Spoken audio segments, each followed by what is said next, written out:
Welcome back. Well, as we just heard, an extensive computer spy network based in China has been exposed by Canadian researchers. A new report by the SecDev Group and the Munk Centre for International Studies at the University of Toronto says that computers owned by various government and private organizations in more than 100 countries have been hacked. Earlier, I spoke to Rafael Rohasinski with the SecDev Group. He's one of the principal authors and investigators on the report, and I asked him just what his research uncovered. Well, what we discovered is a network which was not so significant for its size, but rather for the targets that it focused on. There are many crimeware networks out there in the world, many botnets out there, meaning basically computers that have been taken over to scan for people's personal details or to use them to attack other computer networks, such as in Estonia in 2007. But this network is small, and it's also very, very focused on what we call high-value targets. About 30% of what we discovered were computers which were located in ministries of foreign affairs, trade missions, embassies, computers belonging to defense attaches, and others. But how do you balance the desire to really investigate this further without upsetting or implicating the Chinese government? Because, 3 out of 4 servers were found in China? That's correct, but we do that by simply laying out the facts. Realistically, we are scholars and we are a think tank. Our goal in undertaking this research to begin with was not to advocate for any position or other. It was really to educate and to inform, to try to build an evidence base about these things. There have been allegations of cyber spying for years against NGOs, against governments and others. But beyond allegations, we really haven't had any hard evidence. So what we decided to do in our investigation is build that hard evidence. And how seriously will international law enforcement agencies take these findings?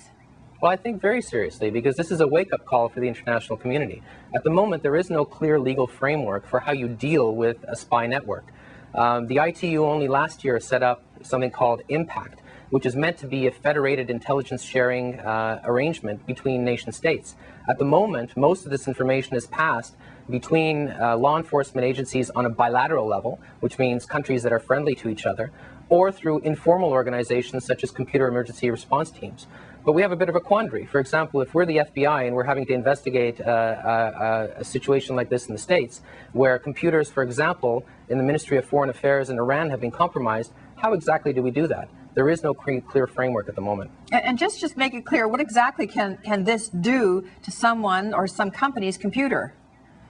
Well, we discovered that one of the vectors, one of the infections that is used by this network, and there are many infections, this is just one example, essentially gives the attacker full control over that computer, which means that they can look at all the files, they can look at all the emails, they can surreptitiously turn on the microphone or the video camera and record you. And moreover, because what we found is a Trojan which at this moment is undetectable by existing firewalls or virus technologies, it can essentially do it ad infinitum. In fact, some of the computers on this network have been lit up, meaning they've been compromised for over 400 days. And what kind of power then do agencies have to launch a criminal investigation? Well, that's a very good question, because it's all a question of jurisdiction. Obviously, the Chinese government would have a capability, legal jurisdiction, to investigate the servers located on their territory, but that ultimately is up to them. Certainly in the States, because one of the control servers happens to be located there, we fully expect the DHS or the FBI will be investigating. So where do you take your report from here? Well, our report is being put out into the public domain, which means it is what it is, and it's really up to policymakers and others to take it forward. We are certainly working and notifying appropriate competent authorities about what computers and networks have been infected, and we expect that they will follow up with us in the next week. This is something we read about in a spy novel. It's hard to believe things like this are happening. What do you think? Well, welcome to the information age. This technology really has been around for at least the last 15 years. The problem is that for most of us, and especially policymakers, any technology sufficiently advanced may as well be magic. I think at this stage in the game, we have to get out of the Harry Potter era of the internet and realize that it's an infrastructure like any other that requires to have some regulations, some policing, and some rules. That doesn't mean we shut it down, but it means that we start treating it normally and start talking about it in real terms. Fascinating story. Rafael, thank you so much for sharing with us.